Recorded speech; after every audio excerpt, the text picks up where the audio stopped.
The Morgan Library, truthfully, it's a treasure house. This is one of the gems in human culture. Every time you come to the Morgan, there's at least one thing that's going to blow your mind.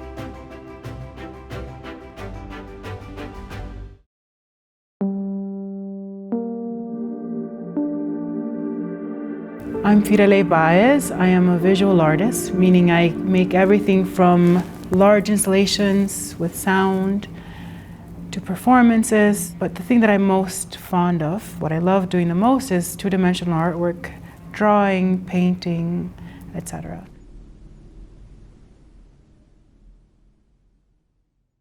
The thing that helped me become an artist, the thing that said, this is do or die, I'm gonna do it now or never, was making it through Y2K, like graduating high school and being like, okay, this upbringing, this ideology that I had as a child, growing up as a Seventh-day Adventist, as a born-again Christian, of like, you know, the world's gonna end around 2000. And when that happened, and I was still alive, when 2000 happened, and I realized I had a future to build.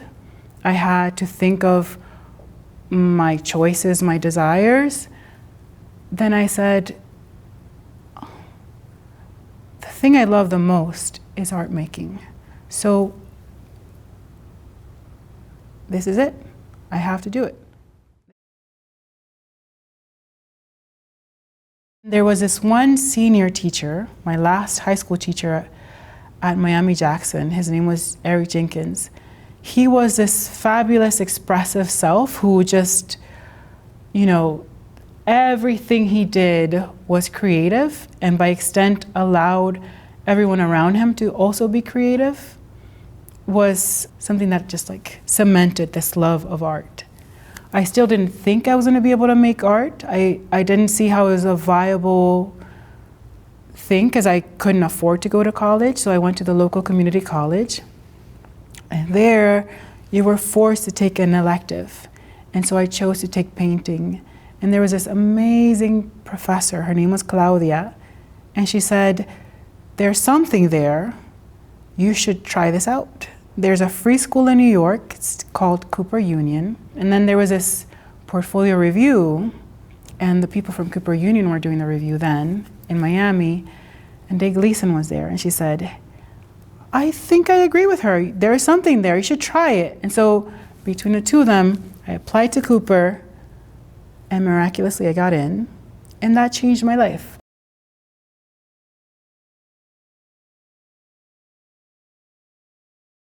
I remember the first time I ever showed the Can I Pass piece, and it's this, for me, my version of an Ankawara work where I painted a series of portraits, one a day. It's a quick way to get into the studio, where I was marking the color of my forearm and the silhouette of my hair.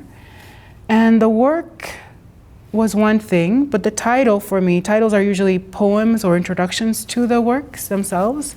Sometimes I consider them works on their own. And I remember the critique being like, we love this artwork, but I hate it now that I know the title, or I don't know how to feel about it. Why do you even have to title it that way?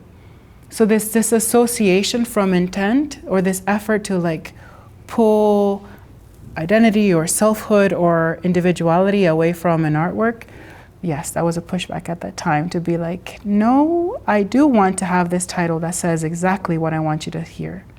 And you can choose to navigate as you will from that point, but I will make sure that that is marked and that you have these guidelines to like, to guide this experience.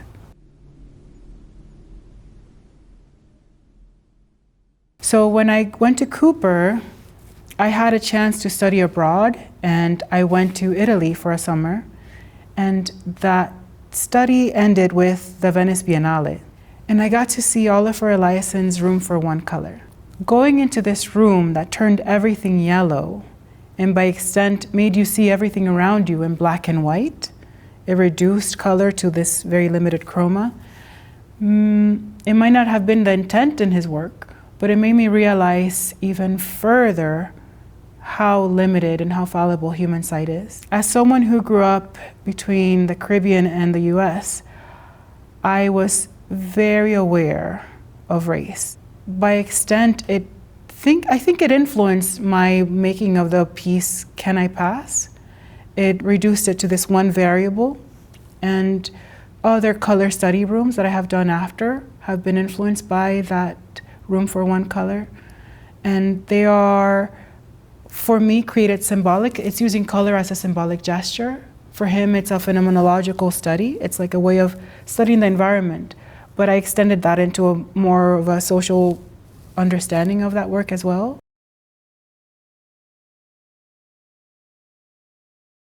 There are people who will say, oh, I love your work, but not follow through with that, or just like, it's in passing.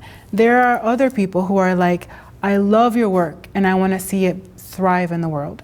And those are artists who are really precious, and Simone Leigh and Elia Alba have been those anchors for me as an artist.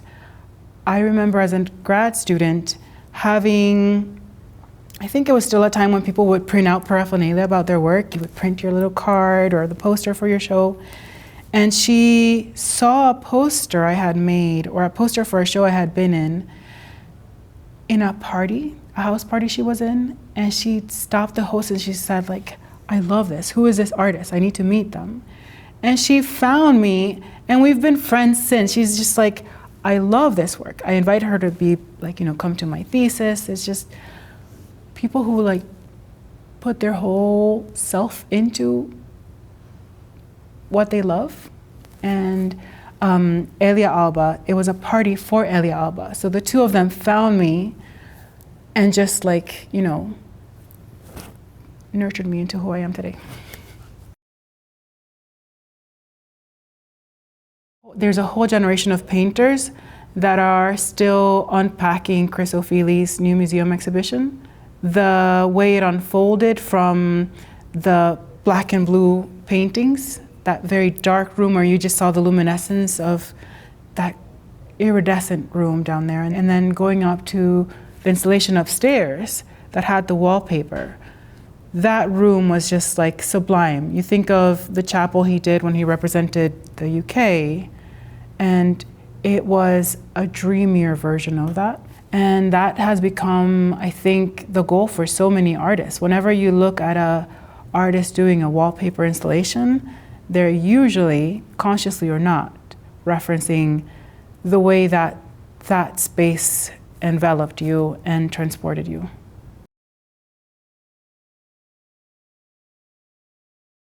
I love Ursula K. Le Guin's writing, and Kay Jemison as well. Like, when we think of the limits of time, it's always, what are the limits of human time? What are our carbon-based little watery bodies' ability to see time or perceive the world? And she has this wonderful series called The Obelisk Gate, and it's like, how would a rock perceive time? How would a rock perceive love? How would it be to feel like, be erotically involved with these different ways of being in the world? There are so many incredible books by people like Octavia Butler. The fact that her parable series, the Earthseed series, was written in 2024 for the year 2024 is frightening, but also energizing, that she gave us almost guidelines of like, hey guys, this is how it could go, but here's a book of what is possible to not be as well. It's hard to know exactly in the time what your actual impact is or what your influence is, but something that I have been able to see, or in my limited scope, has been to see other artists like myself not have to question the validity of their presence in the art world. Other women of color, other Caribbean artists, other women period artists in the art world, that you don't have to I call it perform your own autopsy in the public eye. You don't have to constantly be like showing your badge of honor to enter the room. And I've had people come to me after talks, women who make beautiful work, come to me and say, hey, I am so happy to see you here because I tried my whole heart out and I could not make it. I haven't been able to see my work be out there like how I would have wanted it to be. And I'm like, one of the beauties of being an artist is that you have your entire lifetime. So in terms of my influence, it's to understand like that even though you might not understand, the thing that you push against is the room you make. As someone coming from the periphery, you're always applying pressure to the center. And it's a moment of critical mass when the efforts that you have been part of create that culture. And of course, some of the revolution will come after that. Be generous and good to yourself. The thing that will help you survive is not going to be perfection. It will not be doing the thing exactly as you thought you would execute it. It is to build grit so you keep executing, you keep making, despite the many jobs, despite having like 2 hours, despite gathering all the perfect materials and not having the time to make the thing you want. That little bit you'll make will be enough to really treasure it and to build on that. That's the actual grit, to keep at it despite it all. Especially now when time is so precious. You know, there's always been like, money is time. That is like a construct specifically made from enslavement tried out in the Caribbean islands. So like, how do we uncouple ourselves from that and still carve out time to do the things that you love? Because that love is what changes the world. Grit and love.